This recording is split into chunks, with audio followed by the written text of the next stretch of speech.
Good evening भाई, good evening. की हाल चाल जी? वधिया हो, तंदुरुस्त हो? एक बात मेरे को बताओ पहले। मेरे को तो था कि सीए इंटर वाले बच्चे मतलब कमाल करके दिखाएंगे। बट ऐसा कमाल करके दिखाएंगे ये तो मेरे को पता ही नहीं था। मतलब एक भी क्वेश्चन अभी तक, एक भी मतलब सीरीज में 2 क्वेश्चन मैं दे रहा हूँ, एक भी सीरीज ऐसी नहीं है जिसमें सारे बच्चों का सही आंसर आ रहा हो। पेपर है मई में के अंदर। हाँ, कितने दिन बचे हैं? आज हमारा 17 मार्च हो गई है। मतलब लगा लो 40 दिन बचे हैं। आपको तो ये होना चाहिए सर, मतलब अब सारे क्वेश्चन हम सही करके दिखाएंगे। बट चलो कोई बात नहीं, बट फिर भी मेरे को ये खुशी है कि सारे बच्चे पार्टिसिपेट कर रहे हैं। ये बहुत खुशी है कि हर बच्चा कोशिश कर रहा है सही करने की, बट कोई ना कोई कभी ना कभी तो जरूर सही आएगा, मुझे पक्का पक्का पता है। ठीक है जी। अब मैं एक बार आंसर दिखाने जा रहा हूँ। सारे बच्चे एक बार आंसर चेक करेंगे, मैच करेंगे, और जहां जहां गलती हुई है कमेंट बॉक्स के अंदर बताएंगे कहाँ कहाँ गलती है। और जिनके दोनों सही हैं वो भी बताएंगे, जिनका एक सही है वो भी बताएंगे। मतलब कमेंट सबने करना है और लाइक का बटन तोड़ के जाना है। ठीक है जी। चलो इधर देखो ध्यान से, एक बार फटाफट से आंसर हम यहां पे देख लेते हैं कि आंसर क्या क्या है। ये देखो, एक तो क्वेश्चन नंबर 1 ये दिया था मैंने आपको जी। उसके बाद फिर क्वेश्चन नंबर 2 जो था वो था आपका जीएसटी का। ये क्वेश्चन नंबर 2 था। एक बार चेक करते हैं क्वेश्चन नंबर 1 का आंसर क्या है। ये रहा क्वेश्चन नंबर 1 का आंसर आपके सामने। इनकम जो निकल के आ रही है वो आ रही है 1,82,000 की नेट इनकम आ रही है। ओ भाई साहब, बच्चा कह रहा है yes yes yes yes yes sir. क्या हो गया सर? सही हो गया सर, 100 नंबर का एक क्वेश्चन आया था, सही हो गया हमारा। Oh my God.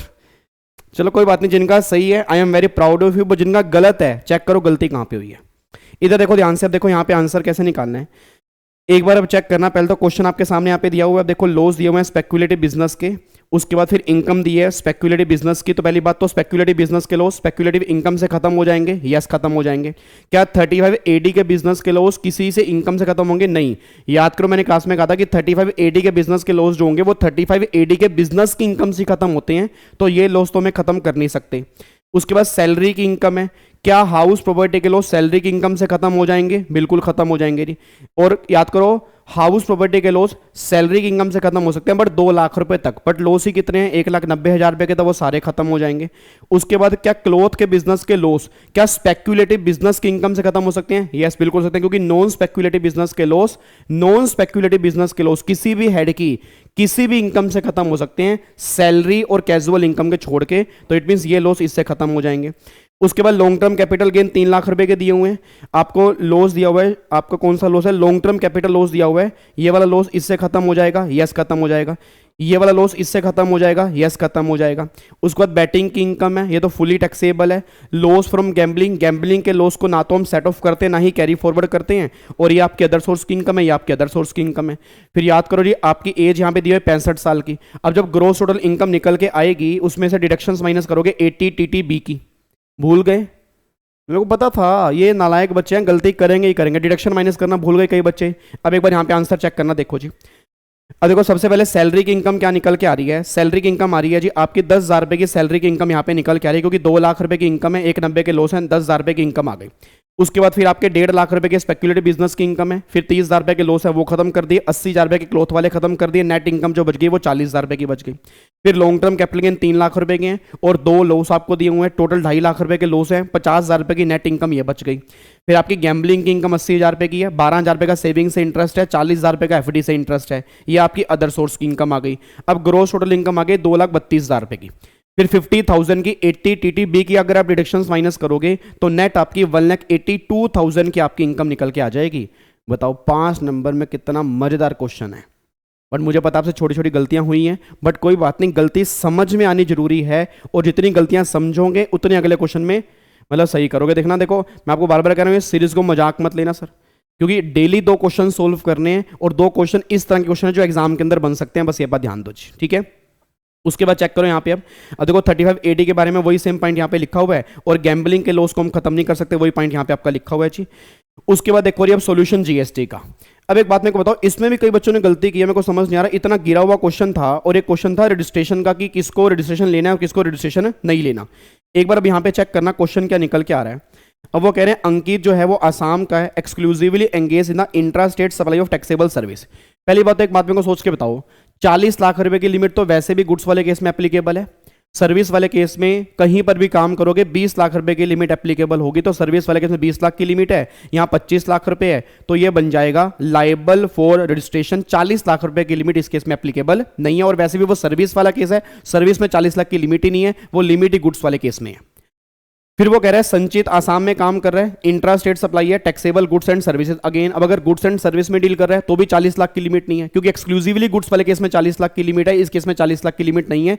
यहां भी 20 लाख की लिमिट एप्लीकेबल होगी, तो सिंपल सी बात है 30 लाख रुपए है, यहां पे भी क्या बन जाएगा, लाइबल फॉर रजिस्ट्रेशन। फिर अहमद जम्मू एंड कश्मीर में काम कर रहा है, गुड्स में काम कर रहा है, बट प्रॉब्लम क्या है, टबैको बेस्ड पान मसाला। अब याद करो जी, रजिस्ट्रेशन वाले चैप्टर में 3 गुड्स मैंने कहा था, टिप टिप बरसा पानी, टिप टिप का मतलब टबैको, आइसक्रीम, पान मसाला, और फिर आपके 4 ब्रिक्स हो गए। इन 7 गुड्स में आपकी कितनी लिमिट होगी, 20 लाख रुपए की। तो वैसे जम्मू में 40 लाख की लिमिट हो सकती है अगर ये अदर गुड्स में डील करता, बट ये टिप टिप बरसा पानी में डील कर रहा है, मतलब टबैको पान मसाला में डील कर रहा है, उस केस में 20 लाख रुपए की लिमिट होगी। यहां पे 24 लाख रुपए है, तो यहां पे भी क्या बन जाएगा, लाइबल फॉर रजिस्ट्रेशन। फिर वो कहना चाह रहे हैं मिजोरम में engage in the supply of paper with the aggregate turnover. अब पेपर है तो ये गुड्स हैं, बट गुड्स वाले केस में 40 लाख की लिमिट है। बट मैंने कहा था कि 4 स्टेट ऐसे होंगी, कौन कौन सी, नागालैंड, मणिपुर, मिजोरम। हाँ जी, नाग, मणिपुर, त्रिपुरा और मिजोरम घुमा के लेके आया, तो नागालैंड, मणिपुर, त्रिपुरा, मिजोरम, इन 4 केस में लिमिट कितनी है, 10 लाख रुपए की, चाहे गुड्स में डील करो चाहे सर्विस में डील करो। फिर 6 स्टेट ऐसी होंगी जहां पे लिमिट आपकी 20 लाख की होगी, उनको छोड़ के फिर 40 लाख रुपए की लिमिट होगी। अब एक बात मेरे को बताओ, यहाँ पे 13 लाख रुपए है, तो यहाँ पे 10 लाख की लिमिट है मिजोरम में, तो 13 लाख रुपए 10 लाख से ऊपर है, तो क्या बन जाएगा, लाइबल। फिर उन्होंने कहा आपका आंसर अगर डिफरेंट होगा अगर ये मेघालय में होता, बिल्कुल जी, क्योंकि मेघालय वाले केस में 20 लाख रुपए की लिमिट एप्लीकेबल होती है, क्योंकि मेघालय वो 6 स्पेसिफाइड स्टेट में कवर होती है। याद आ रहा है 6 स्टेट हमारी कौन कौन सी आती हैं, उत्तराखंड हो गया, तेलंगाना हो गया, पौंडीचेरी हो गया, मेघालय हो गया, उनमें याद करो 20 लाख रुपए की लिमिट होती है, चाहे गुड्स में डील करो चाहे सर्विस में डील करो। अब 20 लाख रुपए की लिमिट है, 40 लाख रुपए की लिमिट यहां पर भी नहीं है, और आपकी टर्नओवर कितनी है, 13 लाख रुपए। तो मतलब यहां पे पूरी क्लास में मेरा क्वेश्चन है कि अगर मिजोरम की बात करूंगा फिर तो ये लाइबल है, बट अगर मेघालय की बात करूंगा तो क्या ये लाइबल बनेगा, नोट लाइबल बनेगा। मेघालय वाले केस में क्या बन जाएगा, नोट लाइबल बन जाएगा। फिर अगला क्वेश्चन है, Heera a supplier Haryana exclusively engage in the supply of potato produce out of civilisation of his own land within Haryana and also outside Haryana. अब अगर इंटर स्टेट सप्लाई कर रहे हो तो इंटर स्टेट सप्लाई सेक्शन 24 में कवर होती है, मतलब कोई 10 लाख की लिमिट नहीं, कोई 20 लाख की लिमिट नहीं, कोई 40 लाख की लिमिट नहीं, रजिस्ट्रेशन करवाना कंपलसरी है। तो सिंपल सी बात है, यहां पे भी आप क्या बन जाओगे, लाइबल बन जाओगे। तो देखो पहले 3 केस में लाइबल, फिर अगले केस में नोट लाइबल, मेघालय वाले केस में लाइबल, और लास्ट वाले केस में भी क्या आएगा, लाइबल। आओ जी एक बार चेक करते हैं। देखो पहले केस में लाइबल है, दूसरे केस में लाइबल है, तीसरे केस में भगवान झूठ ना बुलवाए इन्होंने यहाँ पे देखो लिखा होगा कहाँ लाइबल फॉर रजिस्ट्रेशन।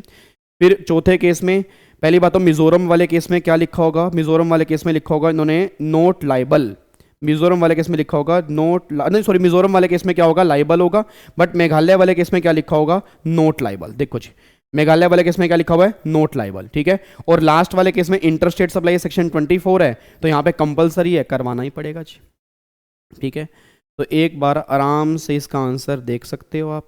ये रहा इसका आंसर पहले क्वेश्चन का, मैं जूम आउट कर देता हूँ, ठीक है जी। इसकी फोटो क्लिक करनी है, फोटो क्लिक कर सकते हो और चेक कर लो गलती कहाँ पे हुई है, तो आई थिंक आपको पता लग जाएगा। आगे से गलती मत करना। कल फिर मिलूंगा 3 बजे या 3 मतलब 2-2:30 बजे 2 क्वेश्चन लेकर, एक क्वेश्चन इनकम टैक्स का, एक क्वेश्चन जीएसटी का। फिर कल मुलाकात करेंगे आपके साथ और देखते हैं कल आप क्या कलाकारी करते हो, ठीक है। तो फटाफट से आपने आंसर चेक किए, फटाफट से आप कमेंट कर दो, लाइक का बटन ठोक दो और मुझे बताओ कितने बच्चों के कितने क्वेश्चन सही हैं और गलती कहाँ कहाँ पर हुई है, ठीक है जी। चलो जी, तो इसी के साथ आज की कथा हम यहीं समाप्त करते हैं। फिर मिलेंगे हम दोबारा से इसी जगह पर, इसी चैनल पर। सभी दोस्तों को बुला लीजिए ताकि क्वेश्चन की प्रैक्टिस वो अच्छे ढंग से करते रहें, एग्जाम में उनको दिक्कत ना आए, ठीक है जी। ओके जी, bye bye, take care, God bless you, जय हिंद, love you so much, bye bye ji.